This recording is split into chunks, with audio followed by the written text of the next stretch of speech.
Angel power, your power. I've written several books that focus on the source of suffering that many of us experience living in this world, every day and in every moment. Suffering in this instance does not refer to physical pain or physical disability, but rather the internal river of grinding unhappiness, sadness, irritation, and upset that so many people experience day after day, year after year, century after century. We all know what it's like to want something badly, and whether we get it or not, that feeling of unhappiness soon returns. It is this relentless dissatisfaction with life that the Buddha pointed to 2,000 years ago, as have many other wise ones. In my book, The End of the War in Heaven, Light in the Shadow, I focus on what the masters call the grand illusion that traps humans in the river of endless suffering. I quote sections from the pivotal book, The War in Heaven by Carl Griffith, that was published in the 1980s, and it supports the well-known idea that extraterrestrial beings control our minds by a restrictive religion and a fear of God and retribution. Yet suffering occurs to people who have no religious affiliation at all. Suffering is not because of religious restrictions, although they often make it worse. It goes so much deeper than that, to something quite primordial, quite base, deep within. I'm not going to discuss the whys and wherefores in this video because there are plenty of other presenters who do this. Instead, I would like to suggest the Gnostic answer to the core issue of constant, relentless, painful suffering. The Cathar people of southern France declare that the true Christ teachings were brought to them by Mary Magdalene and her companions about 2,000 years ago. Mary taught the basic teachings that Jesus gave us, but she also taught that we were, in fact, fallen or entrapped angels who suffer because we have forgotten our true identity and feel stuck in a painful, limited world where we try to make our flawed human identity angelic. As you can see from the world at the moment, this has not worked. This is the focus in my book, Awaken Rebel Angels, which offers insights into this experience. We could examine all the world's suffering, the wars, the diseases, and so much more. We could point to all those bad people who do the wrong thing continuously. But knowing who or what did what to who and whenever just distracts us all from the true journey back to peace, back to your true identity, back to what you really are and away from all the nonsense, because only that will bring you peace. We have many phrases or words that describe living a happy life, such as enlightenment, the fifth dimension, or the Buddhist word nirvana. These words described a healed consciousness which results in the end of suffering. In the Bible, Jesus calls this consciousness the kingdom of heaven. He was not referring to an afterlife experience, even though today most people believe that's what he meant. He did not. This is why he told his followers that the kingdom of heaven was spread out along the world, but men do not see it. He wasn't talking about dying at all. Mary Magdalene fled Judea after the crucifixion and traveled to southern France, which was called Gaul by the Romans at the time. She brought the original Gnostic teachings with her, the same teachings that were later distorted and twisted into modern Christian thought. I've written about this in my book, The Language of Yes, and my new book, which is still in process, with the working title of Arcadia. Jesus' original teachings formed what we know as the Gnostic Gospels today, and they were taken and shared by Mary in southern France. The word the Gnostics used for healed consciousness, or the kingdom of heaven, is Arcadia. The original word Arcadia is Greek, and it refers to a region within Greece, within modern Greece, that was known for its peaceful and humble lifestyle. The poet Virgil wrote poems about the beauty and the peace of this region, and so today it is associated with blissful and gentle living. Of course, it does not mean you need to go to modern Greece, because Arcadia is a consciousness lived whilst living in any part of this world. Your healed consciousness transforms your own backyard into Arcadia. The Cathar wisdom is very simple and yet profound. They believe that humans are fallen angels who have fallen or forgotten their true origins. Many years ago, I spent time with the Cathar Gnostics, who live in humble villages in southern France close to the Spanish border, called the Languedoc. It means the language of yes in their version of French. They don't say oui for yes, they say och. So the language of yes, Languedoc. I've written about this in my book, The Language of Yes, and in great detail also in my book, Angel Power. Mary's wisdom was kept secret because of the persecution by the Roman Catholic Church, who murdered Cathars in the 12th century by the thousand. Yet none of the Cathars I met in France held any bitterness or resentment or sadness. Instead, they lived quietly in their complete knowing of their true identity. And they had such a different feel about them. It's hard to describe, but you felt it in every moment. The word Cathar means pure ones. And we return to that purity as we disengage from suffering, misidentification, and living in awakened angel consciousness. This secret is beautifully expressed in the profound Michelangelo code found within the painting created by the Italian artist Michelangelo on the Sistine Chapel located next to the Vatican. This code is a diagram of awakening that was banned by the fearful Catholic Church. But because they didn't understand it, Michelangelo painted it on the ceiling, and they did not understand. But it's still there. The painting is a simple and yet profound diagram of how to live in Arcadia consciousness.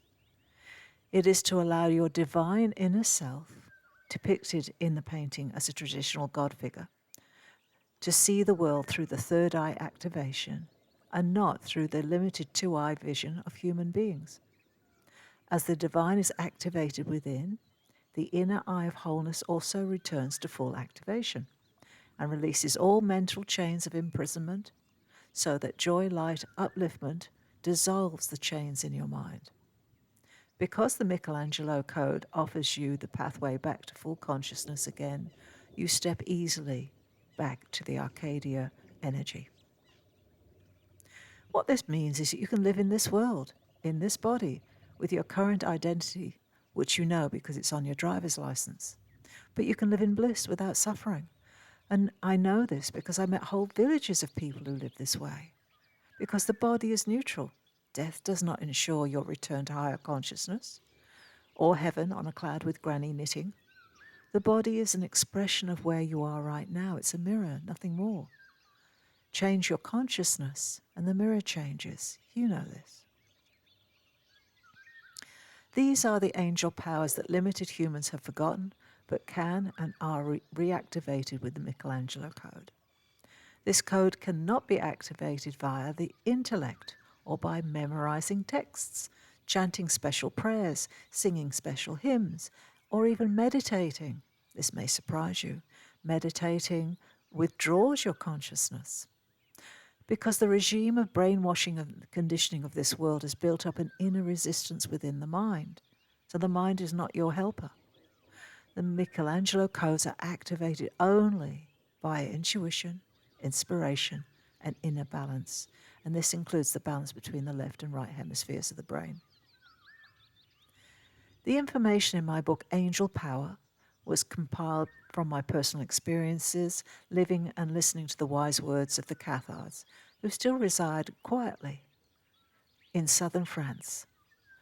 I learned the codes, but like so many, initially I resisted. They seemed too easy, and my life was too complex for such easy answers. Yet the Cathars themselves urged me to go out to the wilderness, as they called it. And so I did. I went to the wilds of the Camargue, next to the Mediterranean, where white, wild ponies play on the sand. They have long, long tails to flick away the flies. And there are flocks of pink flamingos who do a little dance, clicking their little beaks like castanets. I sat. I felt the gritty sand between my toes. I watched the wild ponies snorting and dancing. And suddenly, my personal suffering just dissolved, effortlessly, and with a cry of joy. Suddenly, it seemed, I was now experiencing constant magical joy in all and every circumstance.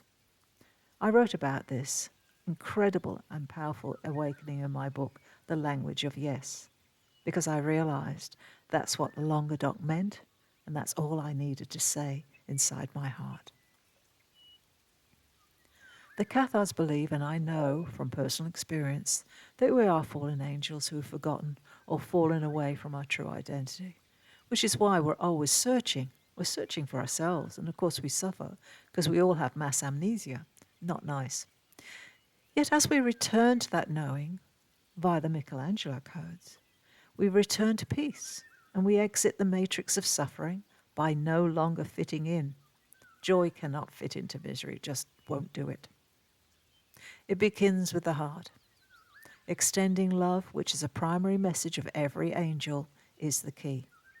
The wild horses of the Camargue and the dancing flamingos opened my heart as I realized that when you do not extend love, you're blocking your angel identity. So of course you're going to suffer.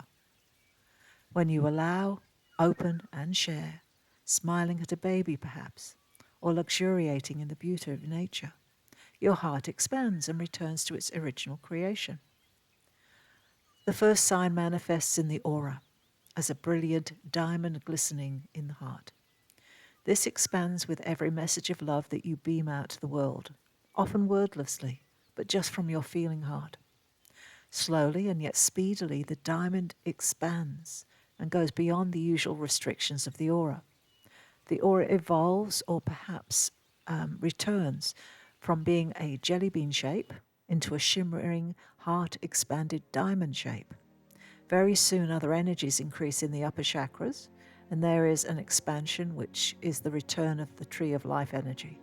I will explain that more in my books. Your roots are well grounded in Mother Earth. Remember that. This is why it's so important to explore nature. But as a shining angel magnificent beams out to the universe, your inner tree, your glory, expands very easily and effortlessly with joy. This is the angelic activation indicated and painted by Michelangelo. This awakening gifts the world with light, but most especially returns you to your true, eternal, ever golden you. What more could you possibly want other than a return to your true, eternal, endless self? When living in that inner joy that the Cathars declare, you are awake at last. You have now entered Arcadia, called heaven by Jesus. You are an awakened angel once again, and that is your angel power. A note on the word Arcadia. Arcadia is a generic Gnostic word that they use to describe living in higher consciousness, as an awakened conscious angel, or as the Cathars say, as a perfect. It originates from the original Greek location known for its humble community-based culture where no one ever went to war and lived together in harmony. The Cathars say that Mary Magdalene brought the true Christic teachings to southern France and offered them this image as a guide to living together in harmony that they could understand. This is activating inner perfection or angel power. She also came with the lavender and healing plants, so it was very practical. This is not about you sitting meditating 24/7. You go out and you plant herbs, and you pick them, and you prepare them for healing. She introduced the Arcadia concept as a term, not as a place, or even a code, but as a description of life lived in angel consciousness. When enough of us return to angel consciousness, or Arcadia consciousness, that energy will spill out upon this world and it will offer a mass awakening. The painter Nicolas Poussin used this image in his famous painting, which can be seen in Paris, and it's called The Arcadian Shepherds. This same image, but in reverse, was also used in the famous Shugborough Monument in England, which has a mysterious hidden code inscribed upon it. It appears to be a mystery to those who can't see their own angel power. The Shugborough monument inscription is of a shepherdess, a symbol of Mary Magdalene, who helped shepherd us all, and states in Latin, et in Arcadia ego, which means I am also in Arcadia, or I am even in Arcadia, which of course is the Cathar teaching. The mystery is yourself, because you are a mystery while you believe you're suffering as a human in a dark and desolate and cruel world. Angel power restores you to your truth. And what else could you possibly want? Blessed be.